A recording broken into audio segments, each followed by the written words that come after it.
Here's some up right now. Take a little time.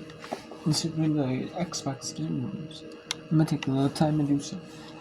What softball, NCAA softball look wrong?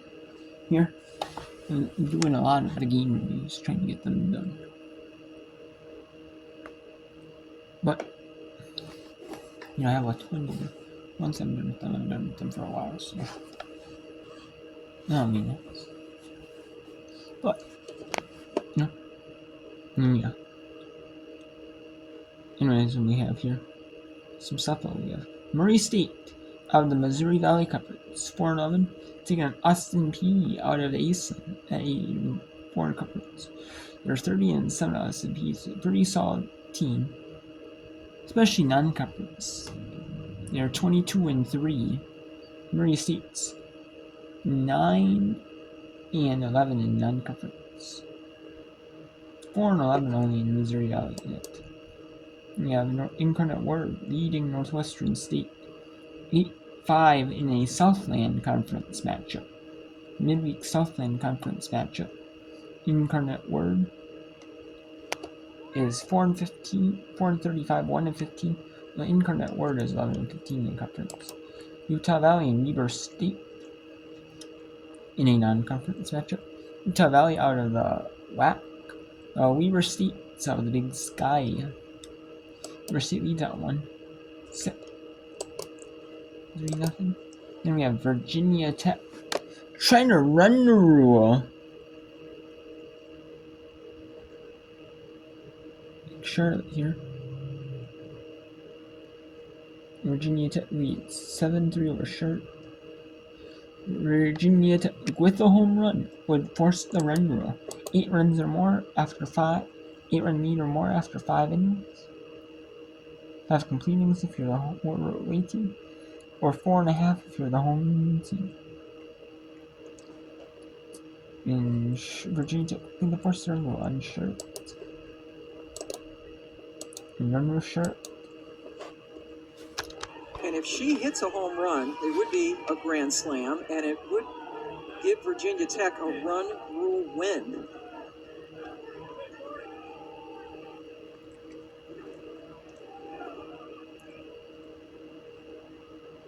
One, two, not close.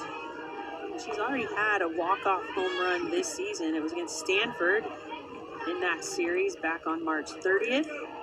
She's got 55 career home runs.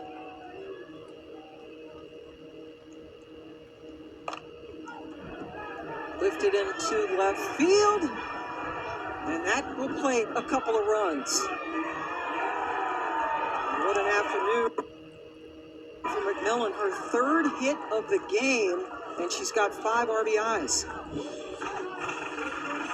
Have a day, Corey McMillan. The way, and she got fisted on this one, but with the power that she typically swings with, everybody plays her deep. Look at that, the left fielder, Breland O'Hearn, with heels almost on the warning track because of all that real estate out there wide open. She got fisted, comes away with a couple of ribbies, puts herself on. Now Chatfield looks to add on.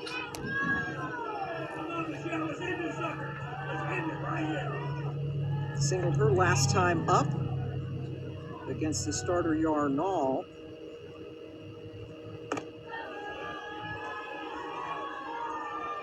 McMillan, who had been 0 for 2 with the bases loaded this season, ripped that 2-run double.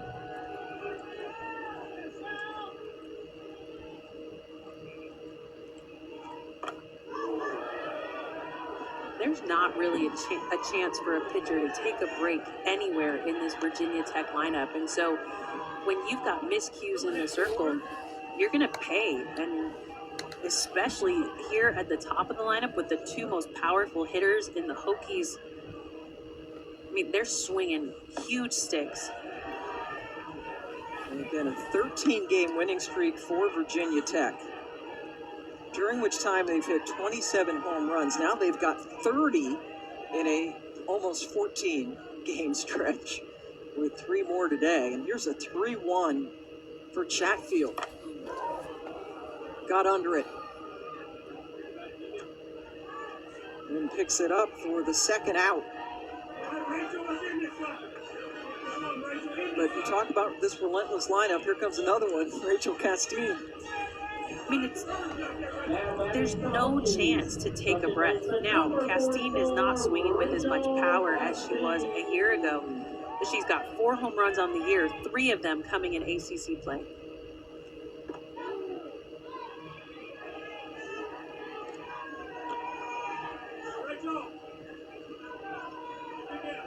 Castine again coming back from that wrist injury last year.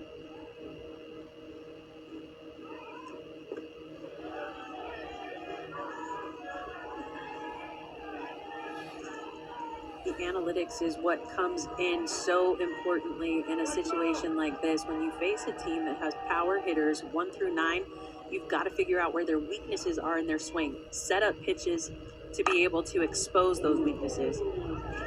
Just fouled on the left field line.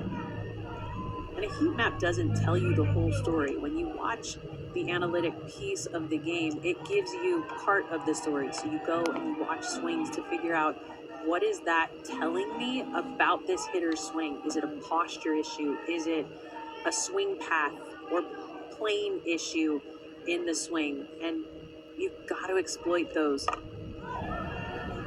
Castine sends it into left field, and it is chased down brilliantly by the center fielder. Olivia Williams had to cover a lot of ground, and that ends the inning. But 3 more runs come in for Virginia Tech. And Virginia Tech They're up 9-3 now on the ACC network.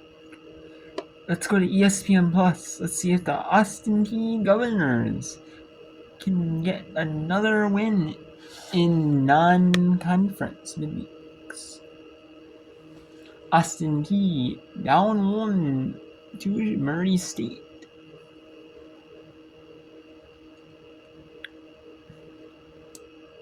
This would be a big win for Murray State. I mean, because Austin Peay, even if just record-wise, not even ranked. The ranking is kind of subjective, but us in college, but Austin Peay, it's a big win for Murray State. Being a 30-win team when you're only a 13-win team, that really shows that you can, sometimes it's just not your game, Sometimes it's your day, though.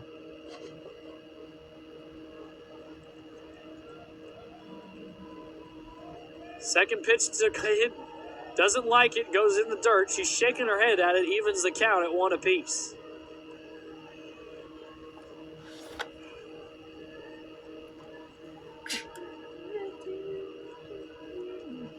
One ball, 1 strike, 1 out, 1 runner on base. That's Howard at first. Hitting swings on it, gets to left field. The left fielder makes the play. A fantastic play in a big moment from Katie Hewells, and it's 2 outs. The Governors are back to their last gasp, and Kaylee Roper's up to bat. Katie Hewells, my goodness, what a way to come up and make that play. Look at that. What a hit. That would have been it looked like it was going to be just dropped. Just past the left fielder. But man, it ended up becoming just a great hit, great catch out in left field for the Murray State left field, and that would have probably been a double, if not a triple. At least a double, and that would have been runners on second and third. Probably, it would have probably even tied this game up the way it's 6-6 with a runner on second, 1 out. Or it could, at the very worst, it probably would have been runners on second and third, 1 out. So. And that is 1 and 2. And man, what a. No. If Murray State wins this, that would be a huge win for Murray State. Or Austin P. Especially at Austin from P. Graber. Swung on, popped up. Shortstop will go under to make the play, and that will do it. The Murray State Racers defeat the Austin P. Governors 6-5. What a win for Murray State. What a win. A huge road victory for Murray State. Wow, what a win for Murray State. And the Northwest State that beat their Incarnate Order that beat Northwest State.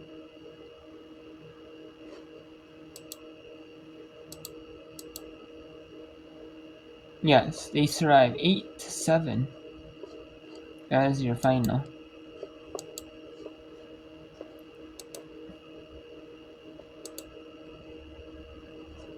And we have here. We'll bring in the second game of the doublehead. We'll bring in Tuxedo Corpus Christi McNeese.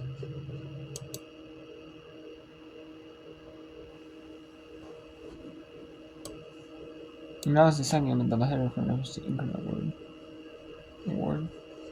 And then we had Tuxedo Corpus Christi McNeese battling out of the Southland. We have East 6am and Steve Austin. No, East 6am is out of the Southland, Steve Austin is out of the WAP. This is a WAP. Actually, no, this is a Southland game. Tuxedo Corpus Christi is out of the Southland. Or are they out of the WAP? No, Tuxedo Corpus Christi. Out of the Southland.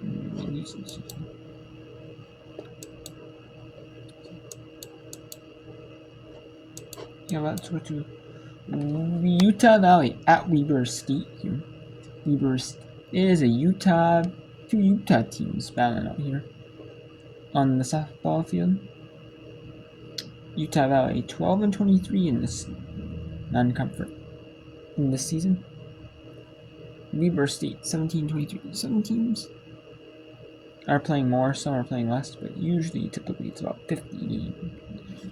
Between 50 to 60 games in the regular season. Typically it's at least one midweek game and 3 games in a series, or sometimes it's 2, because some teams do. They play conference opponents midweek. You want to be able to play every team. They do where every team in the conference play at least a couple times, And because the season is just short, you don't have time to play every single, team, like in a 3-game series or something like that. Like just in the weekends, So they try to schedule the couple in conference play midweek.